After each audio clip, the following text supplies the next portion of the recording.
Hello दोस्तों, नमस्कार। आप सभी का स्वागत है आपका अपने यूट्यूब चैनल रवि सैलानी पर। जैसे कि आप जानते हैं, मैंने कहा कि हफ्ते भर में जो वीडियो है मैं वो प्रोवाइड कराता रहूँगा।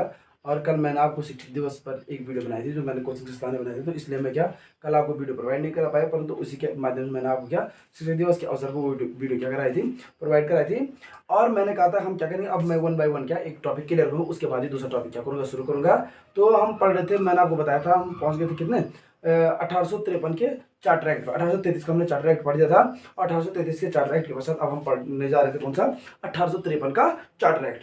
तो इसमें आपको पता होगा जो आपकी तत्कालीन क्या थी, विधायिका थी, और तत्कालीन जो आपकी विधायिका थी, इस विधायिका में आपको पता है इस विधायिका को सशक्त बनाने के लिए क्या किया गया, विधायिका को सशक्त बनाने के लिए क्या किया गया, उसका क्या किया विस्तार किया गया, ठीक है ना। तो हम आज पढ़ेंगे कौन सा, 1853 का चार्टर एक्ट। क्योंकि इसके पश्चात आपको पता है 1853 के चार्टर एक्ट के पश्चात हमारा क्या होता है, 1858 का क्या आता है, जो ताज का शासन होता है और आता है, जो जहां पर ईस्ट इंडिया कंपनी का शासन समाप्त हो जाता है और ब्रिटिश को संपूर्ण रूप से क्या सौंपी जाती है, ब्रिटिश क्राउन को क्या सौंपी जाती है, भारत में शासन सत्ता सौंपी जाती है। तो हम अभी 1853 का चार्टर एक्ट पढ़ेंगे, उसके 58 का पढ़ेंगे, उसके 61 का अधिनियम पढ़ेंगे, ठीक है ना। तो सबसे पहले आज हम पढ़ने जा रहे हैं जो पढ़ने 1853 का चार्टर एक्ट। 1853 का चार्टर एक्ट। अब इस एक्ट की क्या थी, कुछ क्या थी खूबियां थी इस एक्ट में। जो आपका क्या हुआ था, 1853 का चार्टर एक्ट है। इस एक्ट की जो पहली खूबी थी, मैंने कहा जो तत्कालीन आपकी क्या थी, विधायिका थी, विधायिका को सशक्त बनाने के लिए क्या किया गया, उसका विस्तार किया गया। किसको, विधायिका को क्या बनाने के लिए, सशक्त बनाने के लिए। किसको, विधायिका को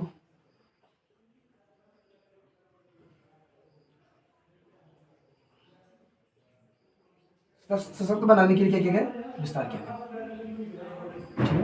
क्या किया गया, विधायिका को सशक्त बनाने के लिए सर्वप्रथम क्या किया गया, उसका विस्तार किया गया, ठीक है ना। और विधायिका को जब सशक्त बनाने के लिए पहली बार विस्तार किया गया, तो गवर्नर जनरल की जो परिषद हुआ करती थी, या गवर्नर जनरल की क्या हुआ करती थी, जो परिषद हुआ करती, उस परिषद में क्या किया गया, 6 सदस्यीय परिषद के लिए प्रशासनिक कार्य और विधायी कार्य को क्या कर दिया गया, अलग कर दिया। गवर्नर जनरल की परिषद का मैंने कहा जो गवर्नर जनरल की परिषद थी, पहली बार उसकी क्या विधायी कार्य को क्या कर दिया गया था, अलग कर दिया। गवर्नर जनरल की परिषद की, गवर्नर जनरल की परिषद के विधायी तथा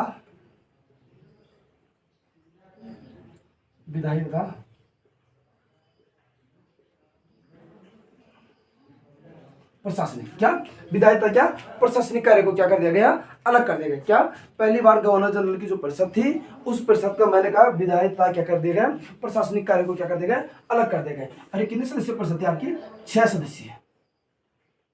कितने सदस्यीय, 6 सदस्यीय आप क्या थी परिषद थी, किसकी, जो गवर्नर जनरल की मैंने कहा परिषद हुआ करती थी। गवर्नर जनरल की परिषद के मैंने कहा विधायी तथा प्रशासनिक कार्य को क्या कर देगा, अलग अलग कर देगा। अब परिषद में जो नए 6 सदस्य थे, वो 6 सदस्यों की नियुक्ति 6 सदस्यों की नई नियुक्ति होगी, और सदस्य संख्या तुम्हारी कितनी होगी, 12 होगी। 6 पहले से 6 अभी हो गए, तो 6 और 6 तुम्हारी जो कुल सदस्य संख्या होगी वो कितनी होगी, 12 हुई, ठीक। तो जो 6 नए सदस्य थे, वो 6 नए सदस्य कहां से जुड़े गए थे, तो जो आपका पहला सदस्य जुड़ा गया था वो जुड़ा गया था बंगाल का मुख्य न्यायाधीश, कलकत्ता न्यायालय का एक न्यायाधीश, कहाँ का, बंगाल का मुख्य न्यायाधीश,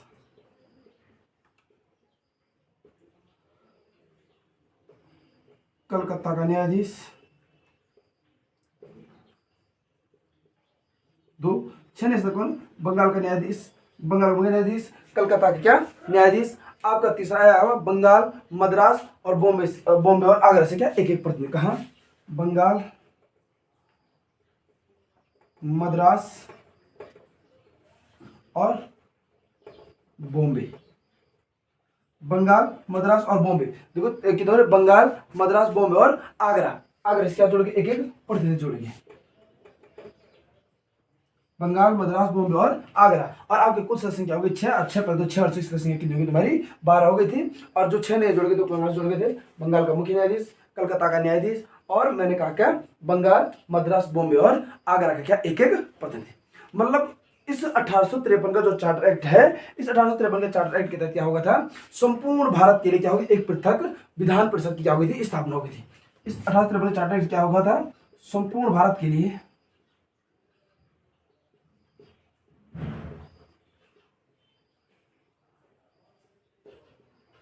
एक पृथक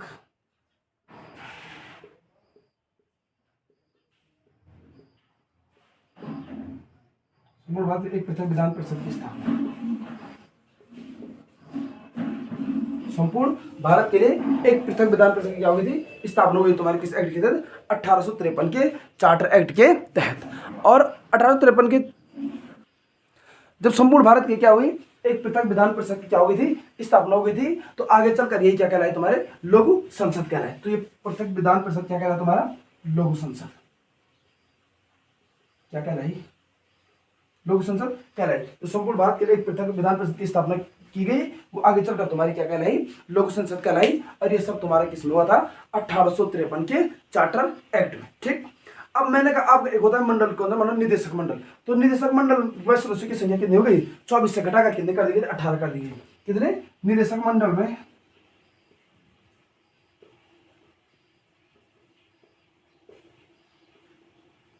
सदस्य संख्या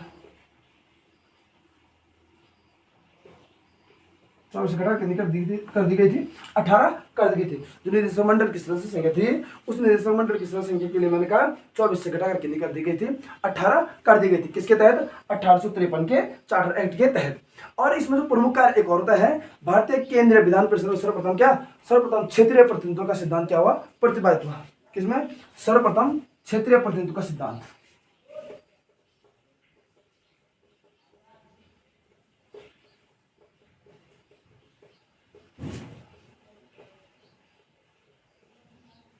सर्वप्रथम क्षेत्रीय प्रतिनिधित्व का सिद्धांत। सर्वप्रथम क्या, क्षेत्रीय प्रतिनिधित्व का जो सिद्धांत पारित हुआ किसके तहत होता, आपका 1853 के चार्टर एक्ट के तहत। ठीक है ना। और पहली बार क्या, सिविल सेवाओं में भारतीयों को सम्मिलित करने का क्या किया गया था, प्रयास किया गया था। किसमें, 1853 के चार्टर एक्ट में पहली बार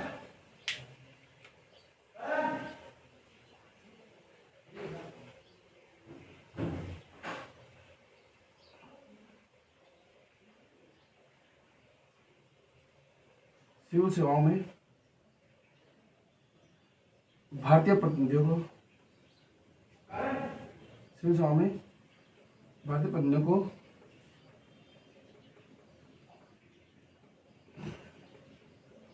शामिल करने का क्या किया था, प्रयास किया। ठीक है ना। आता है क्वेश्चन कि पहली बार किस एक्ट के तहत पहली बार भारतीय प्रतिनिधियों को सिविल सेवाओं में सम्मिलित करने का प्रयास किया गया था, तो वो था आपका कौन, 1853 का चार्टर एक्ट। तो ये था आपका कौन सा, 1853 का चार्टर एक्ट। क्या क्या हुआ था, आपने देखा विधायकों को सशक्त बनाने के लिए उसका क्या किया था, विस्तार किया गया था। विधायकों को सशक्त बनाने के लिए जब विस्तार किया गया था, तो गवर्नर जनरल की परिषद में फिर 6 नए सदस्य जोड़े गए। तो 6 नए सदस्य जोड़ने के बाद मैंने कहा विधायी तथा क्या, तो आपके प्रशासनिक कार्य उनको क्या कर दिया गया था, अलग कर दिया गया था। विधायी कार्य और प्रशासनिक कार्य को जब अलग किया गया, तो जो 6 नए सदस्य जोड़े गए वो कहाँ जोड़े गए, तो परिषद में 6 नए सदस्य की नियुक्ति होगी। तो उसके बाद सदस्य संख्या होगी आपकी कुल कितनी, 12। और इन 6 नए की नियुक्ति कहाँ से हुई, बंगाल से हुई, कलकत्ता से हुई। बंगाल का मुख्य न्यायाधीश, कलकत्ता मुख्य न्यायाधीश, बंगाल, मद्रास, बॉम्बे और आगरा से एक प्रतिनिधि इसमें क्या हो गए, सम्मिलित हो गए। संपूर्ण भारत के लिए क्या हो गया, एक पृथक विधान परिषद की क्या होगी, स्थापना होगी। तो संपूर्ण भारत के लिए एक पृथक विधान परिषद की स्थापना हुई, तो यही तुम्हारा आगे चलकर क्या कह रहा है, लघु संसद कह रहा है। ठीक, अब निदेशक मंडल के सदस्यों की संख्या पहले मैंने हुआ करती तुम्हारी 24, और 24 से घटाकर कितनी कर दी गई, अब 18 कर दी गई। और भारतीय केंद्रीय विधान परिषद में सर्वप्रथम क्या, क्षेत्रीय प्रतिनिधित्व का सिद्धांत भी क्या हो गया था, इसी के तहत क्या हुआ था, लागू हुआ था 1853 के चार्टर एक्ट के तहत। और पहली बार भारतीय प्रतिनिधियों को किसमें शामिल करने की बात की, पहली बार भारतीय प्रतिनिधियों को किसमें शामिल करने की बात की गई, तो सिविल सेवा में सम्मिलित करने की क्या की गई थी, बात की गई थी। किसके तहत, 1853 के चार्टर एक्ट के तहत। ठीक, अब इसके बाद आपका आता है 1853 के चार्टर एक्ट के पश्चात आपका आता है 1858 का भारत शासन अधिनियम। और 1858 का जो भारत शासन अधिनियम है, इस एक्ट की बहुत सारी क्या है, खूबियां भी है। किसके, 1858 का भारत शासन अधिनियम अभी पढ़ेंगे हम। 1858 का भारत शासन अधिनियम बहुत ज्यादा क्या हो जाता है, इंपॉर्टेंट हो जाता है। इंपॉर्टेंट क्या हो जाता है, सबसे पहली बात यहाँ पर क्या क्या, जो ईस्ट इंडिया का शासन था, ईस्ट इंडिया कंपनी जो आपकी, उस ईस्ट इंडिया कंपनी के शासन को यहाँ पर लगभग क्या कर दिया गया था, समाप्त किया। 1858 का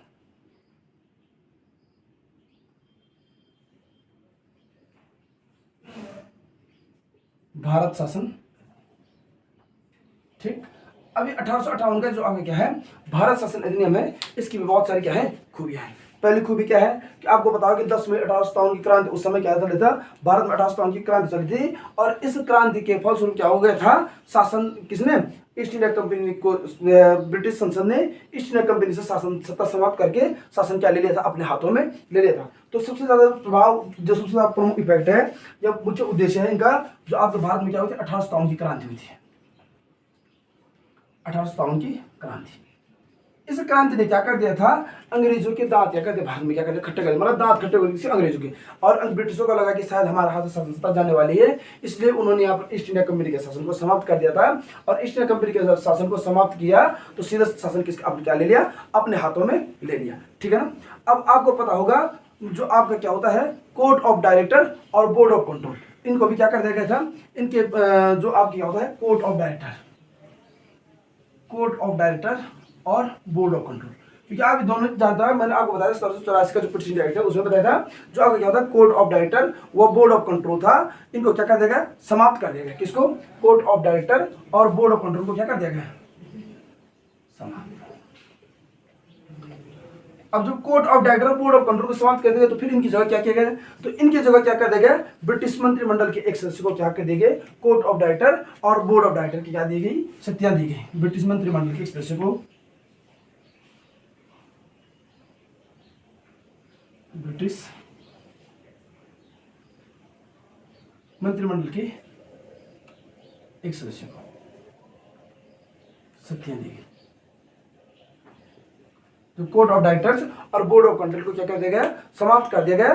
तो ब्रिटिश मंत्रिमंडल के एक सदस्य को क्या किए गए, इनके जो अधिकार थे वो क्या सौंपे गए। और जब ब्रिटिश मंत्रिमंडल उस सदस्य को अधिकार सौंपे गए तो वो कहलाया तुम्हारा क्या, भारत का क्या राज्य सचिव। जो ब्रिटिश मंत्रिमंडल के एक सदस्य, ब्रिटिश मंत्रिमंडल के सदस्य वो कहलाया तुम्हारा का भारत का राज्य सचिव,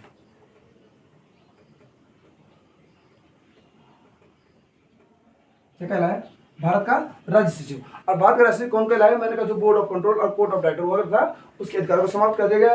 ब्रिटिश मंत्रिमंडल के सदस्य को सारी शक्तियां दी गई और वही तुम्हारा क्या कहलाया आगे चलकर भारत का राज्य सचिव, ठीक। अब भारत का राज्य सचिव की सहायता के लिए इन्होंने क्या किया, 15 सदस्यीय परिषद की नियुक्ति की, ठीक है ना। राज्य सचिव की सहायता के लिए जो भारतीय राज्य सचिव था इसके लिए क्या किया उन्होंने, 15 सदस्यीय क्या नियुक्ति की, ठीक है। अब इन 15 सदस्यों की नियुक्ति की, परंतु ये काम ब्रिटिश सत्ता के लिए कर रहे थे, परंतु जो इनका क्या होता था, वेतन भत्ता होता था, वो सभी कहां से दिया जाता था, भारतीय राजस्व से। वेतन वगैरह कहां दिया जाता था, भारतीय राजस्व से। क्या इनका वेतन दिया जाता था, 15 सदस्य किसके लिए, सहायता के लिए, परामर्श के लिए जो 15 सदस्यों की नियुक्ति की थी भारतीय राजस्व के, उसका जो वेतन भत्ता दिया जाता था वो कहां दिया जाता था, भारतीय राजस्व से इनका क्या दिया जाता था, वेतन भत्ता दिया जाता था। परंतु ये 15 सदस्य कौन होंगे, तो इसमें से 15 सदस्य की बात करें, कम से कम आधे सदस्य ऐसे हो जो 10 वर्ष से क्या हो, भारत में क्या देश को सेवा दे चुका हो। इन 15 सदस्य में क्या कह रहे हैं कि जो आधे सदस्य क्या होने चाहिए, जिन्होंने 10 वर्ष से अधिक क्या किया हो, भारत में क्या किया हो, शासन किया हो, 10 वर्ष से अधिक भारत में क्या दे चुका हो, सेवा दे चुका हो, भारत में सेवा दे चुका, ठीक। जो आपने 15 सदस्य की नियुक्ति भी की भारत के राष्ट्रपति की सहायता के लिए, परामर्श के लिए, तो उसके लिए आपने सबसे बड़े प्रमुख काम क्या हुआ इसमें कि इसमें तो 10 आधे से अधिक सदस्य ऐसे थे, कम से कम आधे से अधिक ऐसे सदस्य थे जो कह रहे हैं कि 10 वर्ष अधिक क्या हो चुके हो, भारत में क्या दे चुके हो, सेवा दे चुके हो, ठीक है ना। अब भारतीय मामलों पर समझ लो सीधे सीधे क्या, जो ब्रिटिश संसद का हो गया, क्या हो गया था, सीधा नियंत्रण भारतीय मामलों में,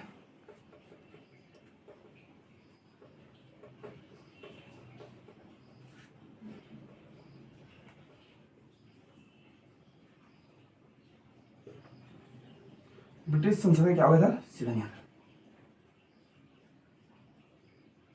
क्वेश्चन आता भी है कि निम्न में से किस एक्ट के तहत, किस अधिनियम के तहत भारतीय मामलों में ब्रिटिश संसद का सीधा सीधा नियंत्रण स्थापित हो गया था, तो वो कौन है आपका 1858 का अधिनियम। मुगल सम्राट के पद को भी यहाँ पर क्या कर दिया गया था, समाप्त कर दिया गया था।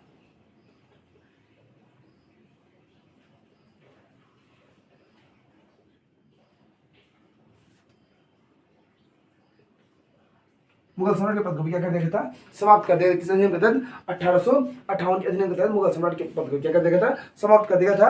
और जो भारत का राज्य सचिव था अपने कार्यों के लिए किसके, ब्रिटिश संसद के प्रति क्या होता था, उत्तरदायी होता था। कौन, भारत का राज्य सचिव क्या ब्रिटिश संसद के प्रति क्या होता, उत्तरदायी होती थी, ठीक है ना। ये किसके प्रति उत्तरदायी होता, ब्रिटिश संसद के प्रति।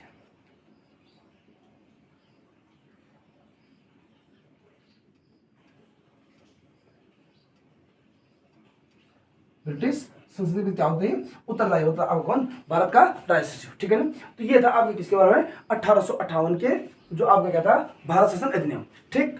अब आपको पता होगा जो जैसे ब्रिटिश संसद के प्रति उत्तरदायी हुआ, तो जो आपका भारत का गवर्नर जनरल हुआ करता था, भारत के गवर्नर जनरल को यहाँ पर क्या कहा गया, भारत का वायसराय, किस अधिनियम के तहत, भारत के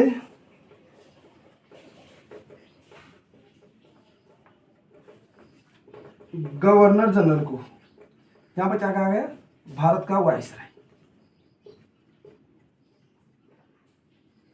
भारत के गवर्नर जनरल को मैंने कहा यहां पर कहा गया तुम्हारा क्या, भारत का वायसराय। और भारत का जो पहला वायसराय बना वो आपका कौन बना, लॉर्ड कैनिंग। कौन बना, लॉर्ड कैनिंग।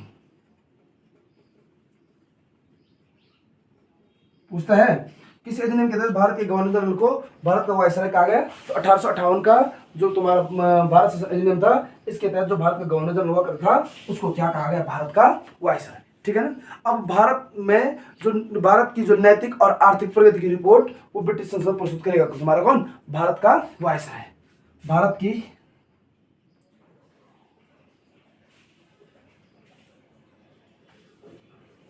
नैतिक व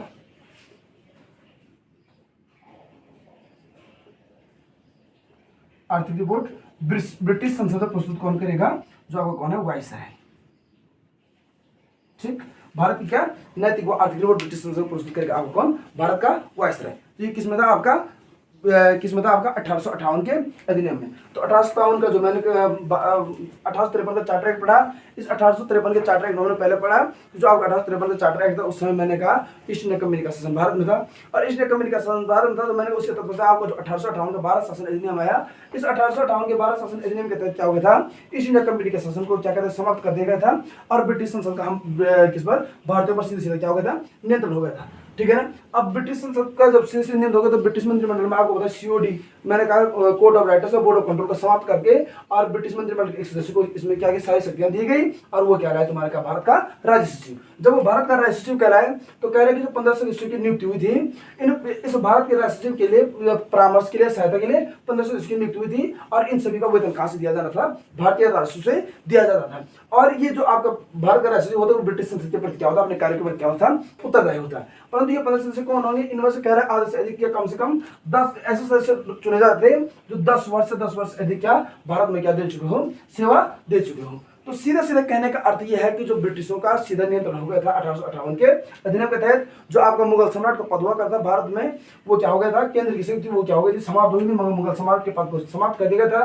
भारत का जो गवर्नर जनरल हुआ करता था, उस गवर्नर जनरल को भारत में क्या कहा जाने लगा, वायसराय कहा जाने लगा, और भारत का वायसराय कहा जाने लगा। तो भारत का जो पहला वायसराय बना आपका, वो कौन बना आपका, लॉर्ड कैनिंग। और लॉर्ड कैनिंग को कहा गया कि आप भारत की आर्थिक और नैतिक रिपोर्ट क्या करेंगे, ब्रिटिश संसद में क्या करेंगे, प्रस्तुत करेंगे, ठीक है। तो ये सभी आपका किसमें, आपका 1858 का भारत शासन अधिनियम, ठीक।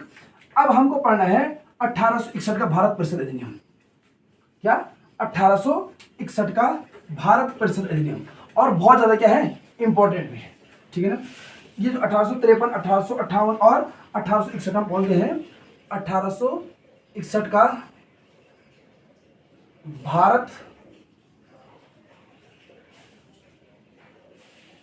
परिषद अधिनियम, इसकी भी क्या है, बहुत ज्यादा क्या है, इंपॉर्टेंस है। जो भारत परिषद अधिनियम बना, इसने भारत सरकार में भारत सरकार में क्या रखी, मंत्रिमंडलीय व्यवस्था की क्या रखी, नींव रखी। इसने 1861 के अधिनियम ने मंत्रिमंडलीय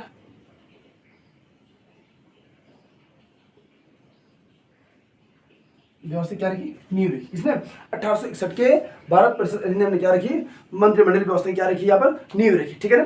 अब कार्यकारी परिषद में आपका, कार्यकारी परिषद में आपकी जो पता है सदस्य संख्या थी वो 4 से बढ़ाकर कितनी कर दी गई, 5 कर दी गई। कार्यकारी परिषद में, कार्यकारी परिषद में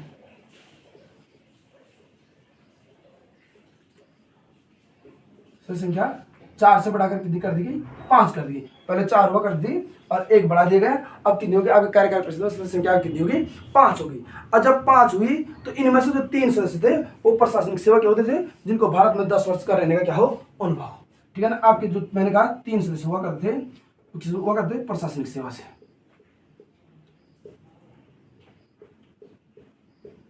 जिनको कितने वर्ष, 10 वर्ष कम से कम भारत में रहने का अनुभव।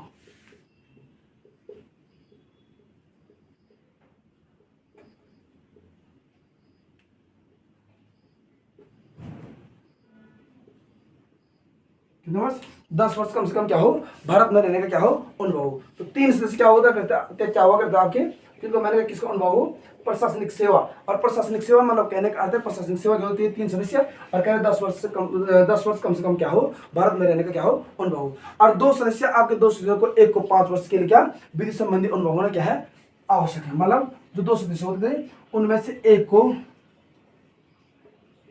5 वर्ष से अधिक विधि संबंधी, विधि संबंधी कहने का अर्थ है कानून संबंधी क्या हो, जानकारी हो। ठीक है ना। तो आपके टोटल के 3 और 2 5 सदस्य हो गए हैं। इन 5 मैंने कहा 3 आपके प्रशासनिक सेवा से, और मैंने कहा यहाँ पर 2 होते थे, 2 सदस्य, 2 सदस्य में एक को कम से कम क्या 5 वर्ष से विधि संबंधी कार्यों का क्या होना चाहिए, अनुभव होना क्या है, आवश्यक होता था। ठीक है। अब आधे से कम सरकारी, आधे से कम जो होते थे, जो आपके कुल 5 सदस्य हुआ करते थे, 3 और 2 5, तो 3 प्रशासनिक सेवा से और 2 होते थे आपके क्या, मैंने कहा दोनों में से एक को क्या होनी चाहिए, विधि संबंधी या कानून संबंधी जानकारी होना बहुत ज्यादा क्या होता, जरूरी था। ठीक। अब आपको होता है जो सदस्यों का प्रावधान था उसमें कहा गया है कि आधे से कम क्या हो, गैर सरकारी क्या हो, होना क्या है, आवश्यक है। मतलब गैर सरकारी मतलब जो सरकारी में ना हो, मतलब गैर सरकारी मतलब उनका मतलब सरकारी सिस्टम से कोई मतलब ना हो, वो क्या हो, गैर सरकारी हो। ठीक है। तो 1862 में जो आपका 1861 भारत परिषद अधिनियम है, इसी 1861 के भारत परिषद अधिनियम के तहत 1862 में लॉर्ड कैनिंग ने 3 भारतीयों को क्या किया, नियुक्त किया। किसमें, 1862 में मैंने कहा लॉर्ड कैनिंग ने 3 भारतीयों को नियुक्त किया। 1862 में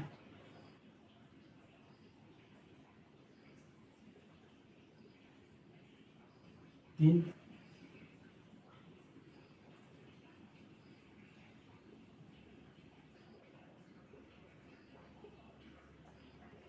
भारतीयों क्या नियुक्त किया। अब वो 3 भारतीय कौन है, तो वो 3 भारतीयों को नियुक्त किया। जो आपका सबसे पहला आएगा वो आएगा आपका कौन, बनारस का राजा। कौन आएगा, बनारस का राजा, पटियाला के महाराजा,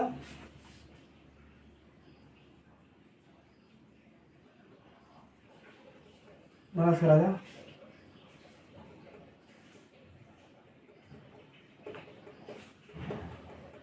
पटियाला का महाराजा और सर दिनकर राव।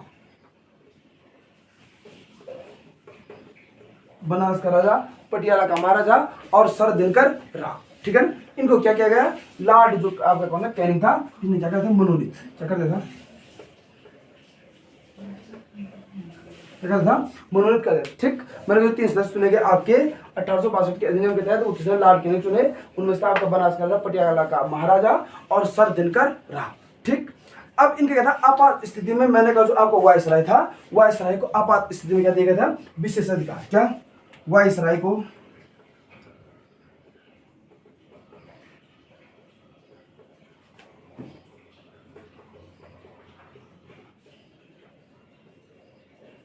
आपात स्थिति में क्या होगी, प्राप्त विशेषाधिकार।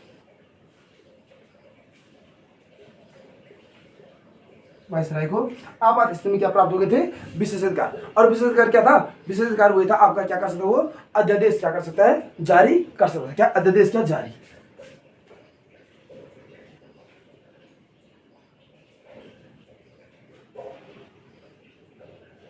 अध्यादेश जारी करना। तो किस अधिनियम के तहत जो आपका वायसराय था, वायसराय को आपात स्थिति में अध्यादेश जारी करने का प्रावधान मिला। तो अध्यादेश जारी करने का जो प्रावधान हुआ, इनको जो प्राप्त हुआ वो हुआ आपका 1861 के भारत परिषद अधिनियम में। और 1861 के भारत परिषद अधिनियम में जब क्या हुआ, आपात स्थिति में क्या हुआ, विशेषाधिकार जारी करने का क्या मिला, विशेषाधिकार मिला या अध्यादेश जारी करने का विशेषाधिकार मिला। तो वायसराय को कह रहे हैं आवश्यक नियम आदेश जारी करने की भी क्या हुई, शक्ति प्राप्त हो गई। किसको, वायसराय को आवश्यक नियम, शक्तियां, तमाम प्रकार की चीजें उनको सभी जारी करने की शक्तियां किसको प्राप्त हो गई थी, वो वायसराय को हो गई थी। और बॉम्बे और मद्रास प्रेसिडेंसी को क्या, कानून बनाने का फिर से क्या दिया गया था, अधिकार दिया गया था। किसको, बॉम्बे और मद्रास प्रेसिडेंसी।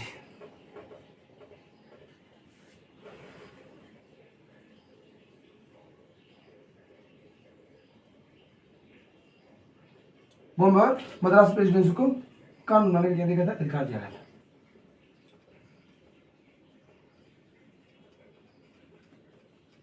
बॉम्बे और मद्रास प्रेसिडेंसी को कानून बनाने का अधिकार दिया गया। अर्थात यहां से फिर क्या तुम्हारा एक होता है केंद्रीकरण और दूसरा होता है क्या, विकेंद्रीकरण।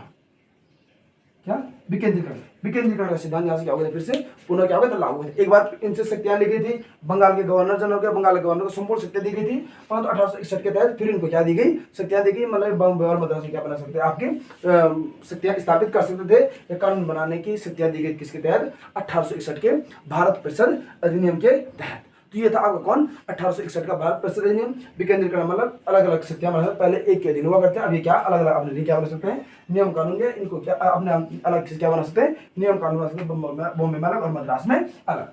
तो ये था आपके किसके पूरा ये सिस्टम था आपका 1861 के भारत परिषद अधिनियम में। इसमें प्रमुखता विशेषाधिकार अध्यादेश जारी का, वायसराय को विशेषाधिकार दिए गए, अध्यादेश जारी का शक्ति दी गई, वो 1861 के भारत परिषद अधिनियम के तहत दी गई।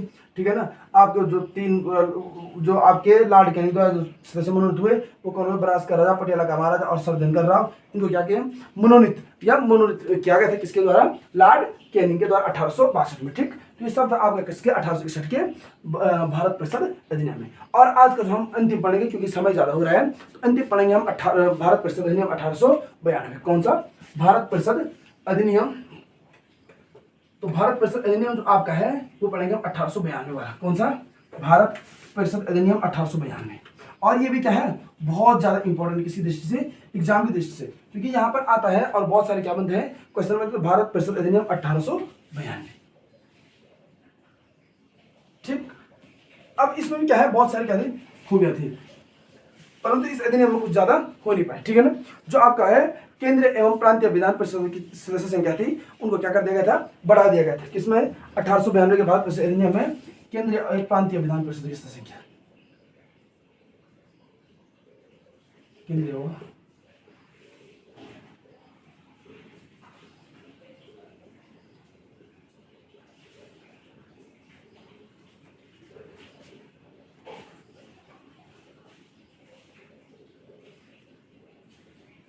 केंद्रीय व प्रांतीय विधान परिषद क्या कर दी गई थी, सदस्य संख्या को क्या कर दिया गया था, बढ़ा दिया गया था। केंद्रीय विधान परिषद में कह रहे हैं न्यूनतम 10 और अधिकतम कितने हो सकते हैं, 16। किसमें, केंद्रीय विधान परिषद में कितना कह रहे हैं, न्यूनतम कितने सदस्य हो सकते हैं, 10 और अधिकतम कितने हो सकते हैं, 16।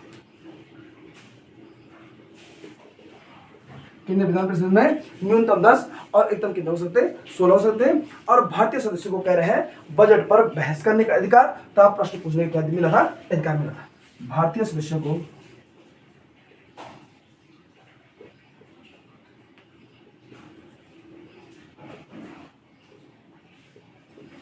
बजट पर बहस करने का अधिकार,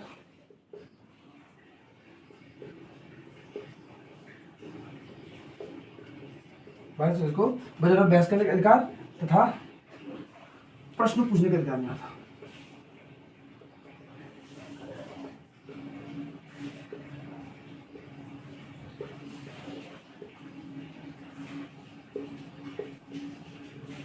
ठीक है, भारतीय सदस्य को कह रहा है बजट पर बहस करने का अधिकार तथा प्रश्न पूछने का अधिकार मिला था आपका किसके तहत, भारत परिषद अधिनियम 1892 के तहत। ठीक है ना। तो ये था आपका क्या, भारत परिषद अधिनियम 1892। तो भारत परिषद अधिनियम 1892 के तहत क्या हुआ, केंद्रीय व प्रांतीय विधान परिषदों की सदस्य संख्या को क्या कर दिया गया था, कम कर दिया गया था। और केंद्रीय और प्रांतीय विधान परिषदों की जो सदस्य संख्या थी उनको मतलब सदस्य संख्या को बढ़ा दिया, सॉरी केंद्रीय और प्रांतीय विधान परिषदों की सदस्य संख्या को क्या कर दिया गया था, बढ़ा दिया गया था, बढ़ा दिया गया था। और बढ़ाया तो कह रहे हैं कि न्यूनतम इसमें कितने सदस्य हुआ करते थे आपके 10, परंतु एकदम क्या होते थे, 16 सदस्य होते थे। ठीक है ना। और भारतीय सदस्यों को कह रहा है बजट पर क्या मिला था, बहस करने का अधिकार मिला था। और बजट पर बहस करने के साथ साथ क्या उनको क्या मिला था, प्रश्न पूछने का अधिकार मिला था। किसके तहत, आपका जो एक्ट है भारत परिषद अधिनियम 1892। ठीक, तो हमने 1892 तक पढ़ लिया है। अब इसके बाद पढ़ेंगे 1909, आपका पढ़ेंगे 1909 जो मार्लियामेंटो अधिनियम है 1909 वाला। उसके बाद पढ़ेंगे मोंटेगो चेम्सफोर्ड अधिनियम 1919 वाला। उसके बाद पढ़ेंगे 1935 का भारत शासन अधिनियम। उसके बाद पढ़ेंगे 1935 के बाद हम पढ़ेंगे 1942 में क्रिप्स मिशन के बाद पढ़ेंगे आप 1946 का कैबिनेट मिशन, और उसके बाद आपका भारत विभाजन के बारे में पढ़ेंगे। और उसी प्रकार से हम क्या संवैधानिक जो संरचना है, मैंने कहा हम पढ़ रहे हैं संविधान की विकास यात्रा, वो हमारी क्या हो जाएगी, कंप्लीट हो जाएगी। तो नेक्स्ट जो वीडियो आएगी वो आएगी 1909 से फिर से शुरू, क्योंकि मैंने कहा जब तक टॉपिक कंप्लीट हो जाता है तो मैं इसी पर पॉलिटिकल साइंस क्या देता रहूँगा, आपको प्रत्येक दिन एक वीडियो प्रोवाइड कराता रहूँगा। मुझे लग रहा है 1 या 2 वीडियो इसमें और ज़्यादा और दिखाएंगे, उससे ज़्यादा मैं वीडियो नहीं बनाऊंगा। इसमें मैं कोशिश करूँगा कि 2 वीडियो में क्या हो जाए, समाप्त हो जाए। फिर मैं आपसे चाहूँगा कि आप लोग क्या कीजिएगा, मेरे चैनल को ज़्यादा से ज़्यादा लाइक, शेयर और सब्सक्राइब जरूर कीजिएगा, ताकि मैंने कहा उन लोगों तक जरूर पहुँचे ये चैनल जो लोग क्या चाहते हैं, पढ़ना चाहते हैं और क्या फीस को अफोर्ड नहीं कर पाते हैं। तो आप उन तक ये चैनल जरूर पहुँचाएगा, शेयर जरूर कीजिएगा, ठीक है ना। तो फिर कल मिलते हैं नेक्स्ट टॉपिक के साथ। ख्याल रखिए अपना, थैंक यू।